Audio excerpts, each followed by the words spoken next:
Aujourd'hui, dans cette vidéo, je vais vous parler de savoirs insolites consacrés au roi de France.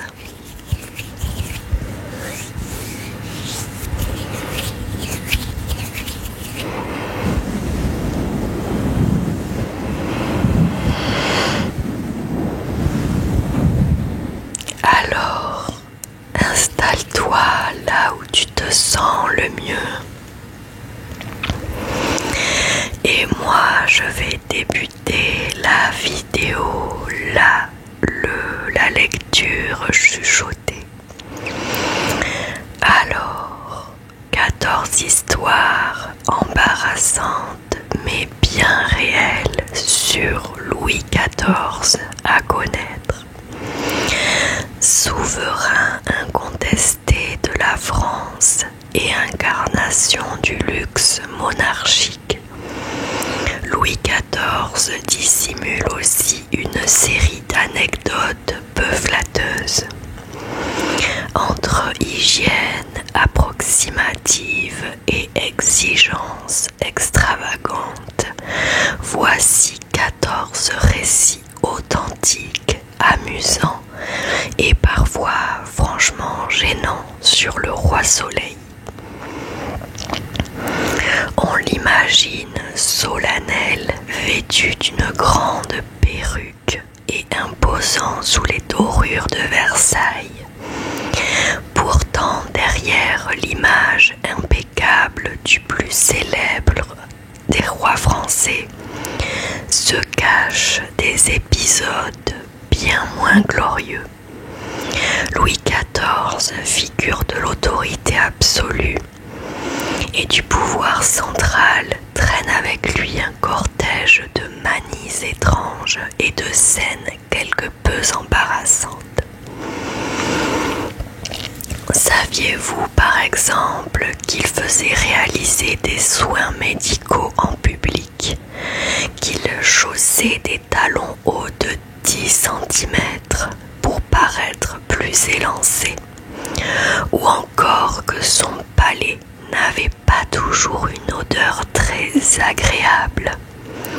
À travers 14 faits réels et savoureux, cet article vous dévoile les coulisses les moins flatteuses de la vie à la cour.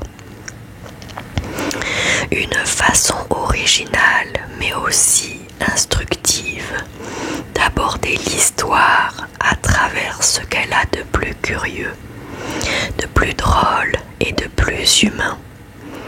Car même les rois parfois manquent de grâce.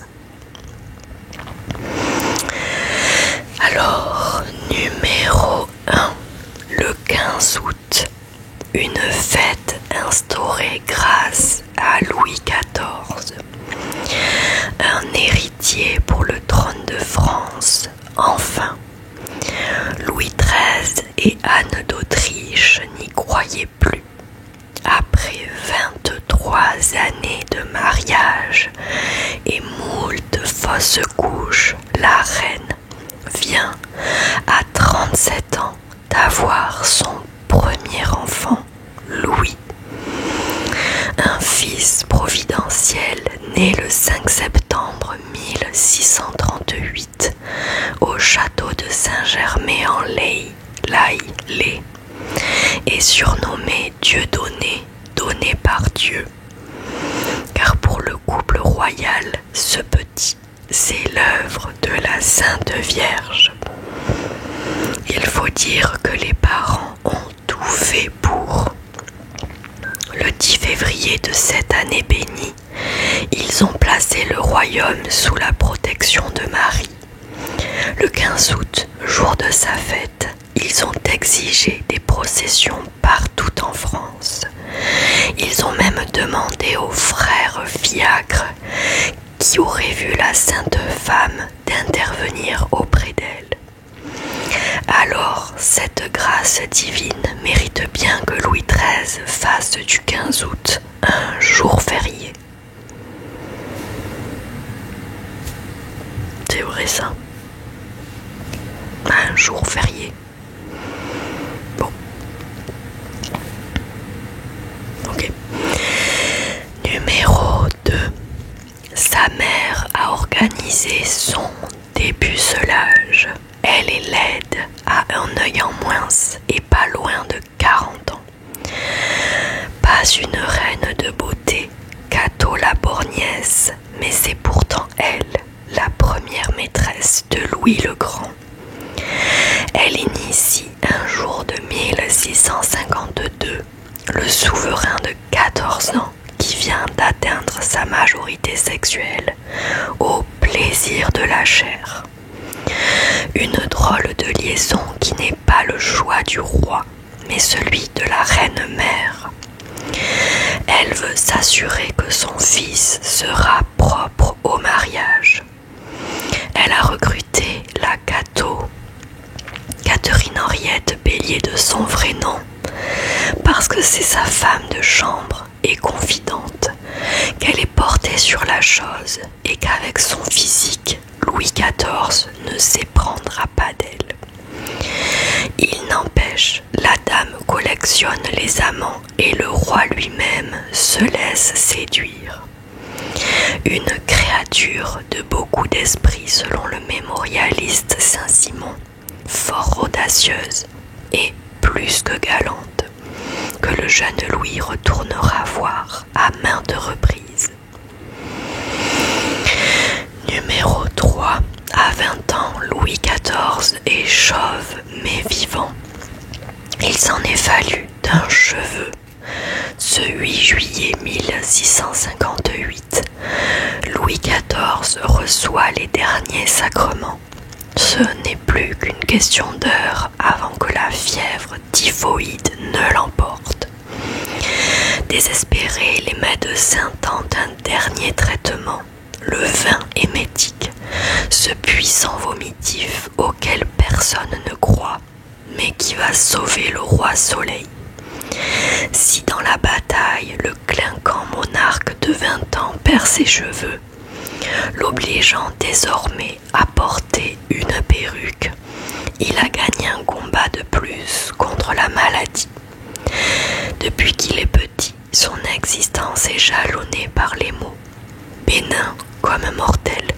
À 17 ans, Louis XIV avait déjà vaincu la variole, une tumeur au sein et une plénorragie.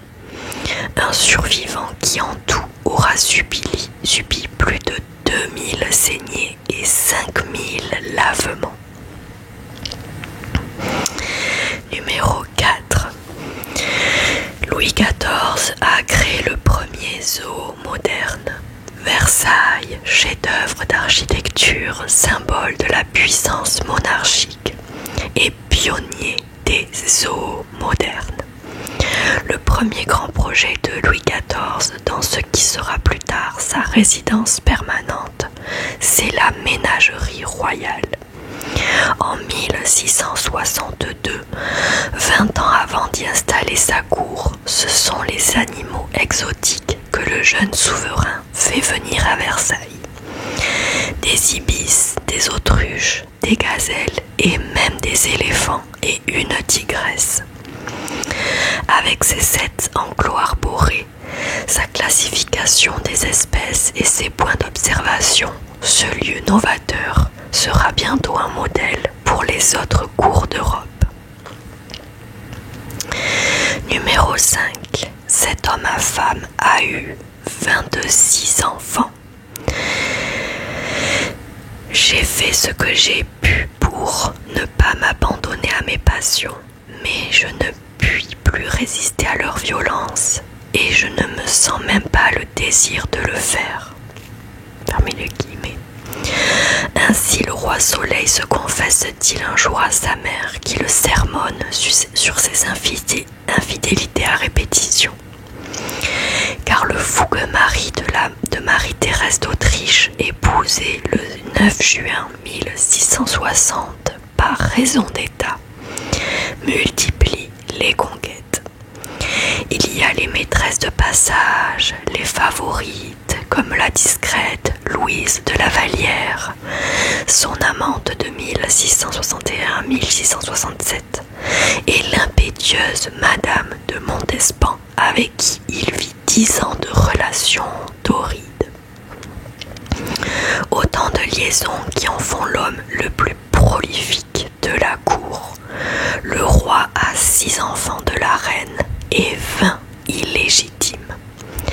Il faudra la mort de son épouse et un mariage secret dans la nuit du 9 au 10 octobre 1683 avec la nounou de ces bâtards, la pieuse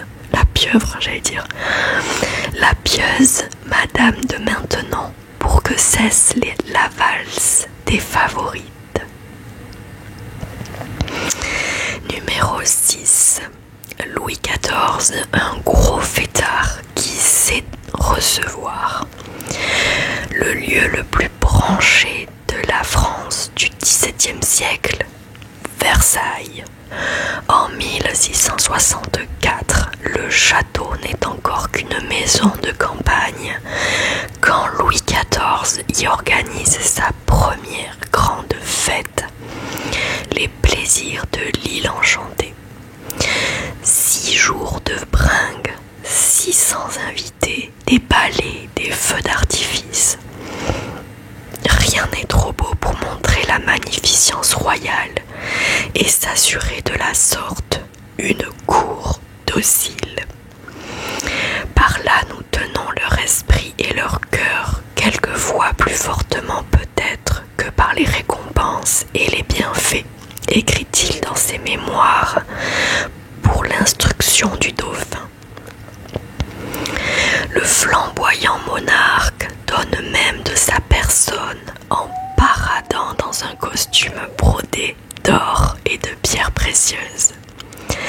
Et les soirs de théâtre, il joue les ouvreuses, il se poste à l'entrée et referme les portes une fois tous ses invités arrivés. Numéro 7. Louis XIV est aussi chrétien que libertin. Libertin, le roi Soleil, mais aussi très chrétien. D'abord, il y a eu cette enfance rythmée par les exercices de piété que lui imposait sa mère. Et une fois adulte, tous ces rituels auxquels ce souverain de droit divin ne déroge jamais. L'eau bénite qu'il reçoit à chaque lever et coucher, la prière du matin qu'il récite agenouillé, et la messe quotidienne qu'il ne rate qu'en cas de campagne militaire. Au cours de sa vie, Louis XIV aura ainsi assisté à plus de 30 000 offices religieux. 8. La danse et la passion de Louis XIV. Louis XIV, un artiste contrarié, à croire que oui, tant ce mécène de Racine et Lebrun adore l'art, qu'il voit aussi comme un outil de propagande. Son règne a à peine commencé qu'il crée l'Académie royale de musique, la Comédie française et l'Académie royale de danse, son dada. Il s'entraîne 2 heures par jour et se produit déguisé en soleil dans des spectacles où la chorégraphie tient une place centrale. Il lui arrive même de pousser la chansonnette, une guitare à la main. Le roi lance également des modes comme la danse baroque qu'il impose à tous ses courtisans et à la comédie ballet, cet ancêtre de la comédie musicale imaginée par Lully et Molière sous son impulsion.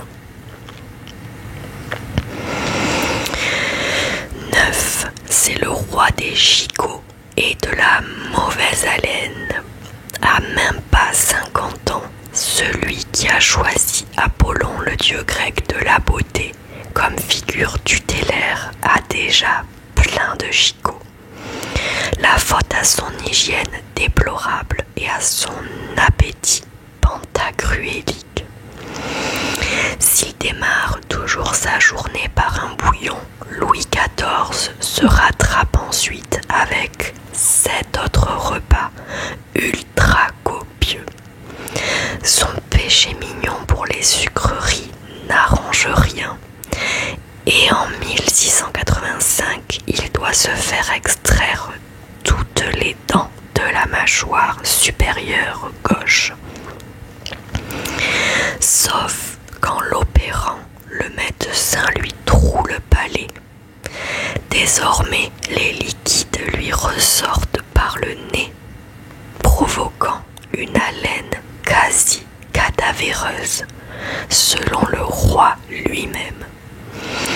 Une odeur si ignoble que ses maîtresses se masquent le visage avec un mouchoir parfumé dès qu'il les approche. 10. Même ses besoins, Louis XIV les fait en public. Nous nous devons tout entier au public, assène-t-il, et ce principe, il l'applique à la lettre. En effet, s'il y a un roi qui a incarné la monarchie jusqu'à l'extrême, c'est bien Louis XIV. Le lever et le coucher, l'habillage, les repas ou la chasse, sa vie entière est ritualisée, minutée et offerte en spectacle à des milliers de nobles qu'il tient ainsi entre ses mains. Qu'importe si chaque matin, Sa Majesté assiste à sa première réunion, assise sur un trône percé qui lui sert de toilette. Les courtisans sont toujours là. C'est même pour eux un privilège que de s'entretenir avec le souverain, tandis qu'il se soulage sur sa chaise d'affaires. 11.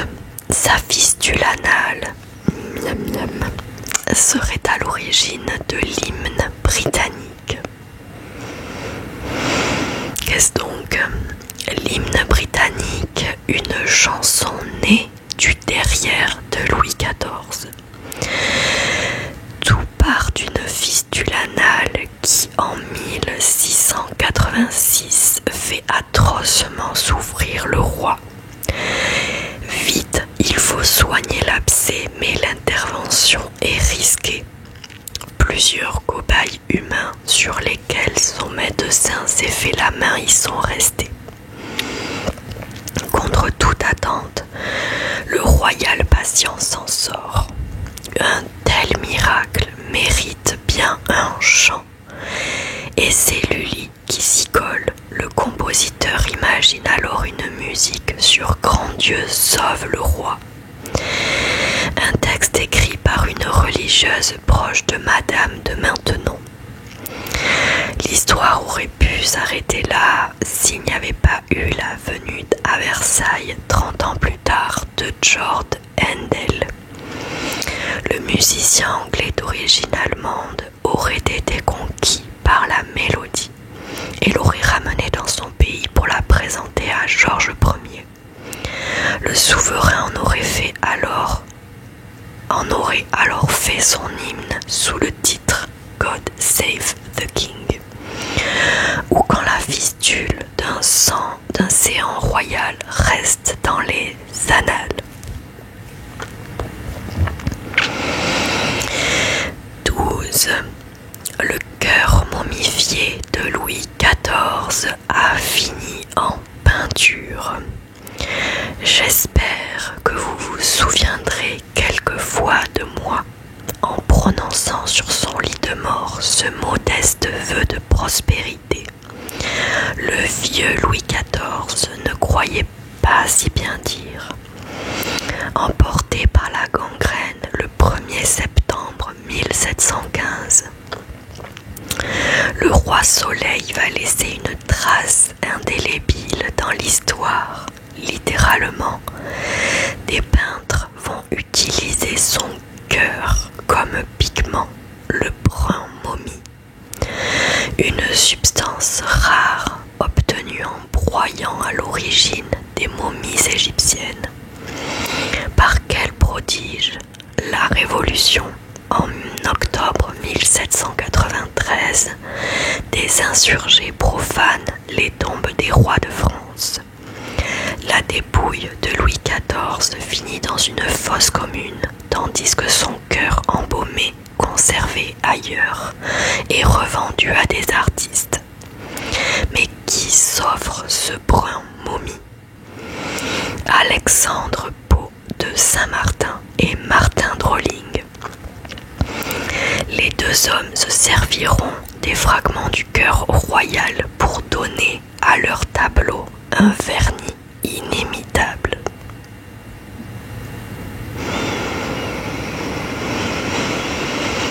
Berck.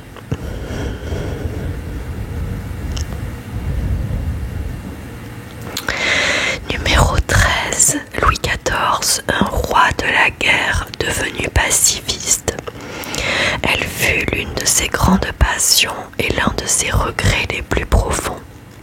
Louis XIV, ce roi qui aima dans la guerre, fut le même qui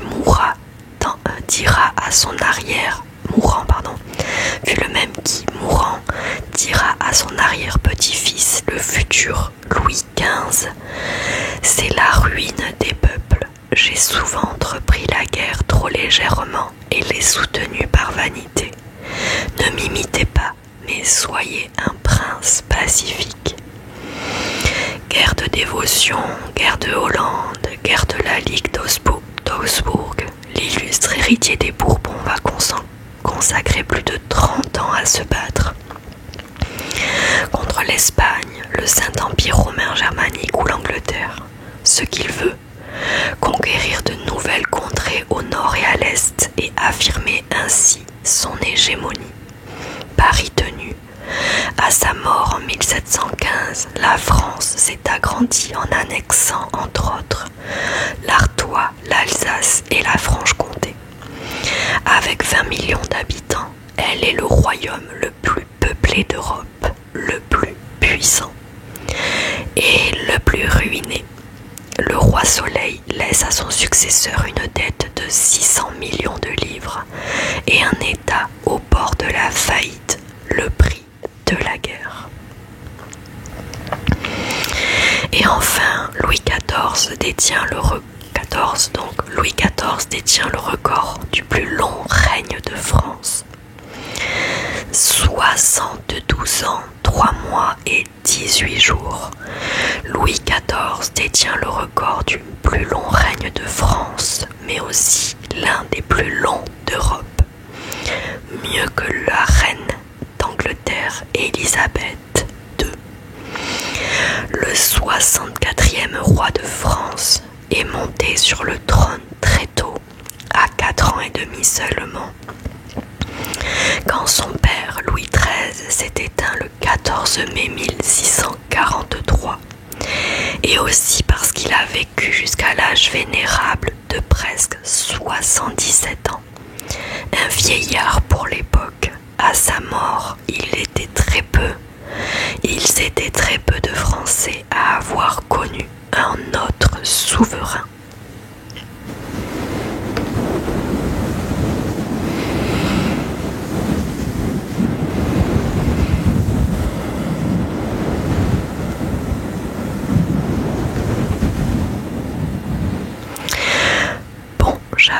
Je vais vous lire un dernier article sur Versailles, Louis XIV, les rois et tout. J'en avais d'autres, mais je pensais pas que la vidéo serait déjà longue. Donc ça fera l'objet d'une partie 2, savoir insolite sur les rois de France. Et on va partir à table parce que, que mangeait-on à la cour de Versailles? Du roi Louis XIV, dévorant faisans et pâtisseries sous les yeux ébahis de la cour, au rituel du grand couvert, la cuisine à Versailles, alliée opulence, innovation et un soupçon de caprice royal.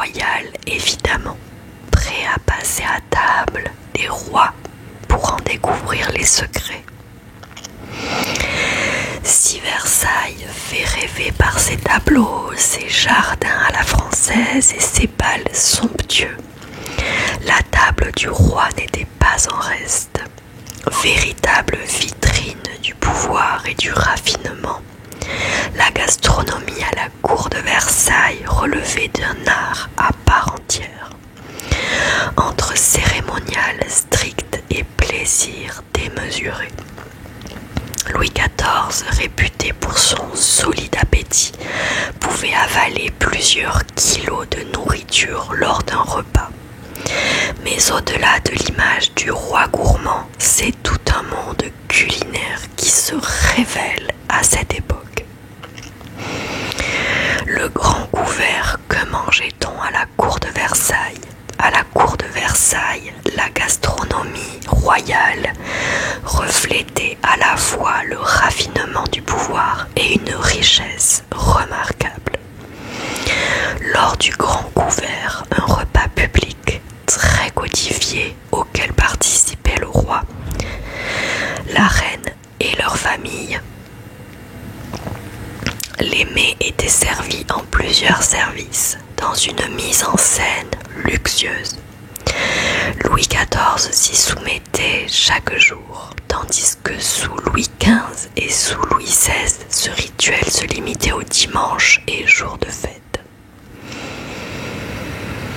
J'ai l'impression que je suis un peu plus bancale. Attendez. Voilà. La diversité... J'en suis où? La diversité dominait la table. Gibier, chevreuil, sanglier, perdrix, volailles variées, veau, bœuf, agneau étaient préparés en ragoût, pâté ou rôti. On y trouvait aussi des mets aujourd'hui moins courants comme les riz, rognons, cervelles et une grande consommation d'œufs. Ça me donne la... Les légumes du potager occupaient une place importante et la truffe, très appréciée, apportait une touche d'arôme intense. Si les desserts étaient moins variés qu'aujourd'hui, on y dégustait tout de même millefeuille, pain au chocolat, chocolatine, crème au chocolat ou beignet aux pommes. Cuisine, quel était le plat préféré de Louis XIV? Louis XIV, surnommé le roi Soleil, était connu pour son appétit impressionnant. Il pouvait engloutir plusieurs assiettes de potage, un faisan, une perdrix, du jambon, du mouton, une assiette de pâtisserie, des fruits et des œufs durs. Malgré cette gourmandise, il savait aussi se montrer plus mesuré, se contentant parfois de salades avec des tasses d'infusion. Il avait également un faible pour les légumes verts, comme les asperges et le chou-fleur, mais c'est surtout le petit pois qui fut fureur à la cour. Arrivé d'Italie en 1660, ce légume, alors consommé sucré, a immédiatement séduit le roi. Repas, quelle est la spécialité culinaire de Versailles inventée pour Marie-Antoinette? À Versailles, la spécialité culinaire emblématique liée à Marie-Antoinette est sans conteste le macaron. Connue pour sa gourmandise, la reine raffolait des petits fours et en particulier de ses délicates pâtisseries, comme le rappellent plusieurs ouvrages historiques ainsi que le film Marie-Antoinette. L'origine du macaron à la cour remonte aux officiers de bouche portant le nom de Dalloyaux, qui servaient les rois de France depuis 1682. Ces ancêtres des fondateurs de la célèbre maison de gastronomie Dalloyaux proposaient déjà ces douceurs sous le règne de Louis XVI et de son épouse. Le légendaire.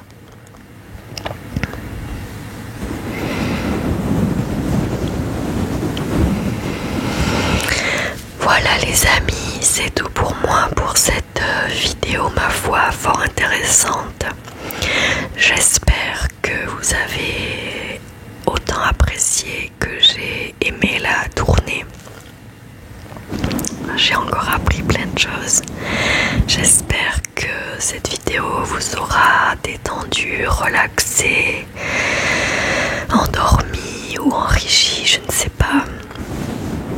En tout cas, j'espère qu'elle vous aura plu. Moi, j'ai adoré encore savoir toutes ces choses sur le roi Henri IV. Pas du tout. Louis XIV. On n'est pas du tout au même endroit. Pas du tout les mêmes années, je pense. Bref, je suis fatiguée. Louis XIV. Je vais aller dormir moi aussi parce qu'il est 21h24. Et il m'a pris comme ça de me dire tiens, si je tournais une vidéo, on est jeudi, normalement ma vidéo sort dans 5 minutes. Elle sortira dans 1 heure ou 2. Écoutez, moi je fais les choses comme ça, je vous l'avais déjà dit dans une vidéo. Il faut que j'ai des clics. Bon bref, je m'éparpille. Voilà, j'espère que vous allez bien les amis. Bon, moi je vous avoue, j'ai eu une petite crise de migraine, des familles hier soir et ce matin, tous mes yeux un petit peu brillants, rouges et fatigués. Bon. Anyway, sinon c'est tout. Qu'est-ce que j'ai à vous raconter? Qu'est-ce que je pourrais vous raconter? Je sais pas, rien du tout. J'ai regardé plusieurs séries, mais je pourrais vous en parler dans une autre vidéo si vous voulez. J'ai commencé le monstre... l'histoire d'Ed Gein. J'en suis à la moitié. Ceux qui ont commencé ou qui ont regardé savent. Sur Netflix. Voilà.